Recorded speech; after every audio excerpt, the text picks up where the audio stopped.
бүгінгі біздің сабағымыз, 4-ші сабағымыз vocabulary and listening. Сөздік және тыңдалым. Hobbies and interests.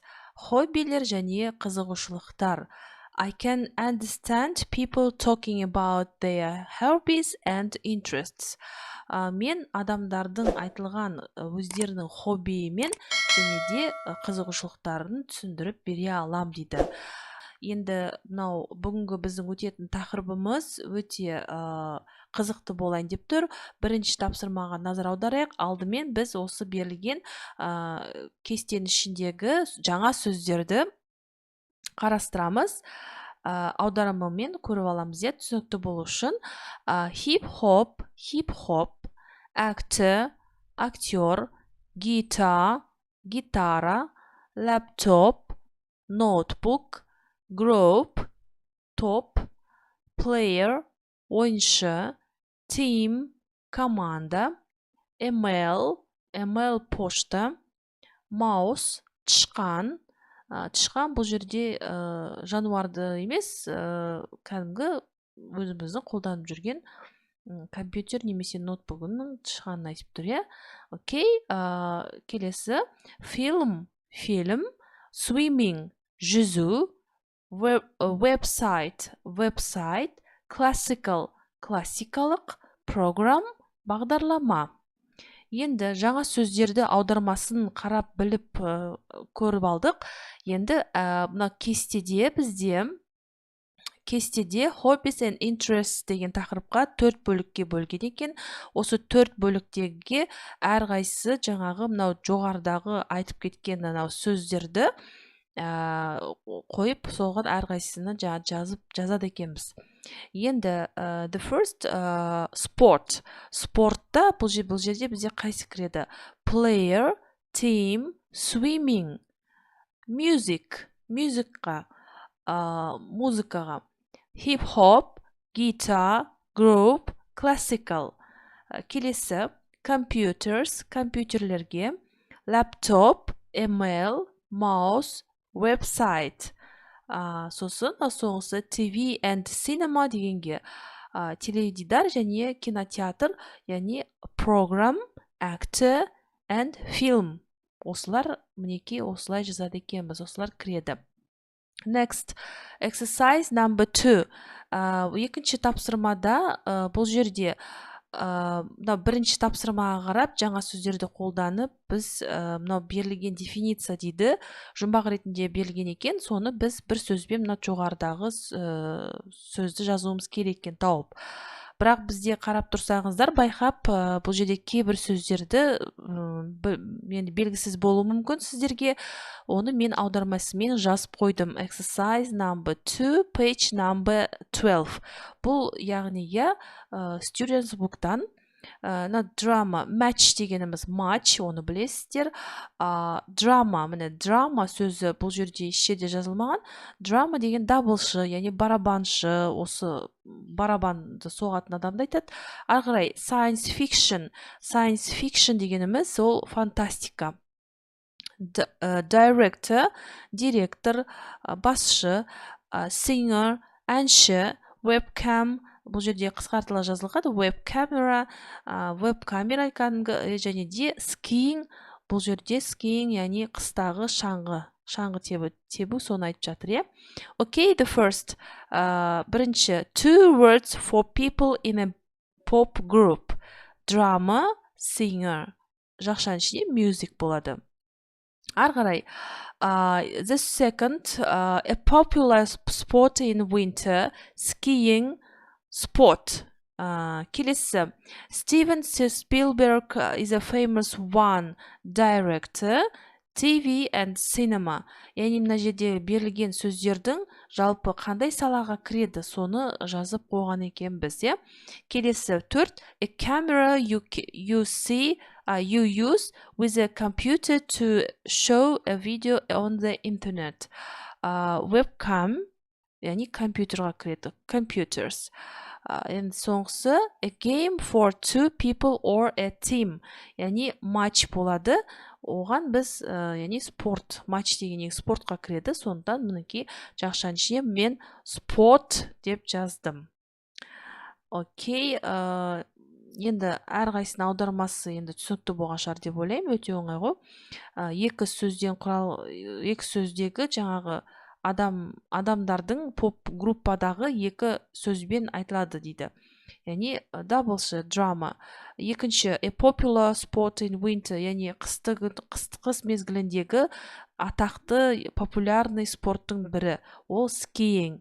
Ағырай Стивен Спилберг ол ең атақты басшы, яғни ненің басшы, жаңа басшы болғанда бұл жерде ең жаңағы лидер болып тұрғанды айтады, яғни телевизормен жаңағы киномен байланысты болып келеді. Ол киноға да түскен болу керек. Ағырай бұл жерде не үшін webcam?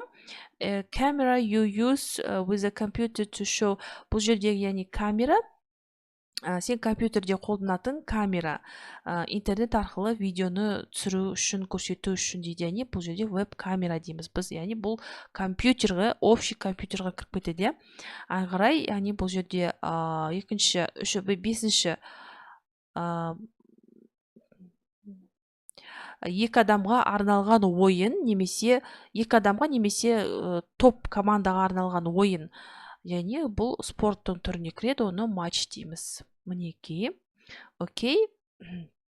Next exercise number 3, page number 12.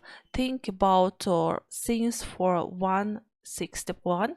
Яғни бұл жерде не істеуіміз керек? Біз өзіміздің ойымыздан мына берілген сөздерден мына үлгіге қарап сөйлем құрауымыз керек екен.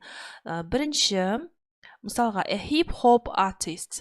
Hip hop артист дейді, яғни Fergie деген мынау суреті берілген. Бұл Black Eyed Peas деген топтың солист әншісі болып табылады. Осы кісі дейді, және хип-хоп деген саладағы артисі болып табылады. Бірінші, бұл жерде бізде exercise number 3, an American actor, американдық актер. Біз бұл жерде Tom Hanks деп алдық. Tom Hanks is an American actor.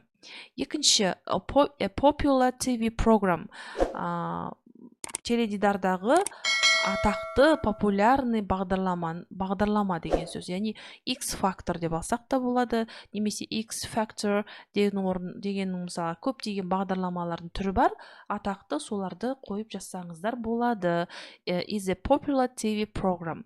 Ағырай 3, a bad film, Terminator, яғни Терминатор робот туралы білеміз барлығымыз. Сол Терминатор жаман, is a bad film деген жаман кино, жаман фильм болып табылады дейді. Төртінші, a boring pop group, поп группаның жалықтыратын, онша қызық емес поп группа дейді. Мына жерде кез келген бір поп группаны жазсаңыздар болады. Мен Modern Talking деп алдым. Is a boring pop group. Бесінші, a good sports team, ең жақсы спорттық командалар дейді. Команда, яғни бұл жерде Manchester United is an interesting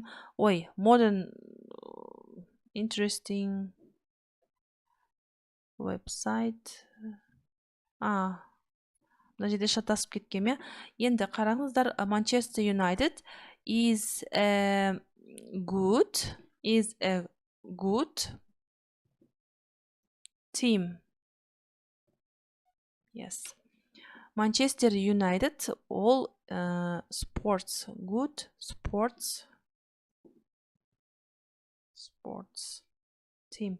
Manchester United ол ең жақсы спорт команданың бірі болып табылады.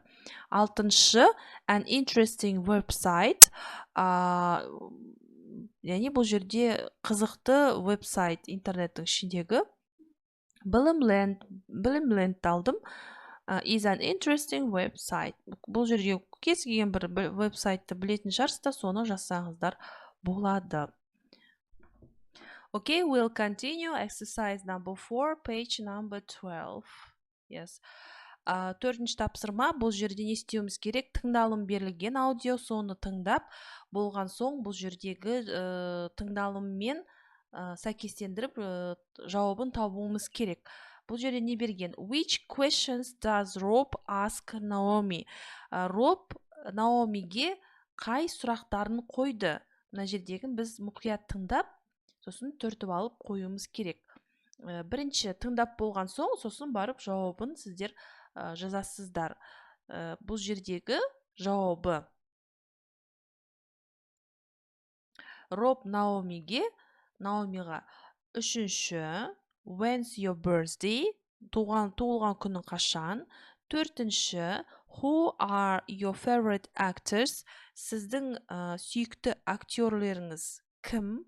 Алтыншысын қойған. Алтыншысы are you good at sport? Сіз спортта жақсысыз ба деген.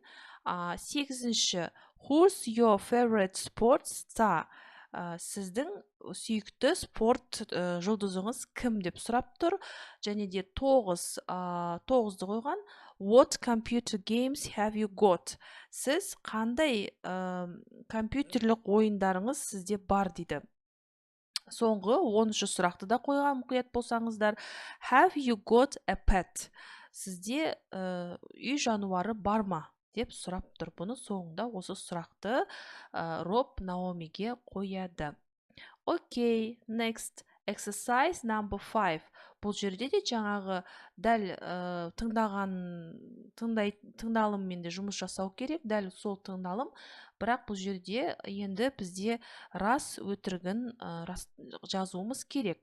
Мынау берілген 6 сөйлем. Бірінші, Naomi and Rob have got birthdays in October and November. Бұның жауабы біріншісі true болады. Расында ол Наоми мен Робтың туылған күндері октябрь мен жаңағы ноябрьде болады екен. Ағырай, екінші, Rob is a Keira Knightley fan. It's a false. Бұл өтірік. Rob prefers Cameron Diaz. Роб негізі бұл Cameron Diaz'ты жақсы көреді екен, қалайды соны. Ағырай, үшінші, Naomi's favorite sports star is a tennis player. False болады. Your favorite sports players is a football player. Төртінші, Rob is interested in photography. True. Расында ол фотосуреттерлерге қызығады екен. Окей. Бесінші, Naomi has got a cat. Мысығы бар дейді. False. Өтірік. Naomi has got 2 rats. Яғни оның 2 тышқаны бар екен. Яғни тышқан дегенде бұл жерде тышқаны. Ағырай, 6. In Naomi's opinion, rats are horrible. False. Өтірік. In Naomi's opinion, rats are clean, intelligent animals. Бұл жерде Наомидің ойын өзінің айтып тұр екен. Оның ойы, яғни өте қауіпті жануар емес бұлар дейді. Олар тазалықты сүйетін, өте өте жақсы жануарлар болып табылады екен деп ойлайды екен Наоми. Окей, our lesson is over. Осымен сабақ тамам. Келесі сабақта көріскенше сау болыңыздар. Менің арнама жазылып, тіркелуді ұмытпаңыздар. Лайк қойып, комментарий жазуларыңызды сұраймын. Жақсы, келесі сабақта көріскенше сау болыңыздар.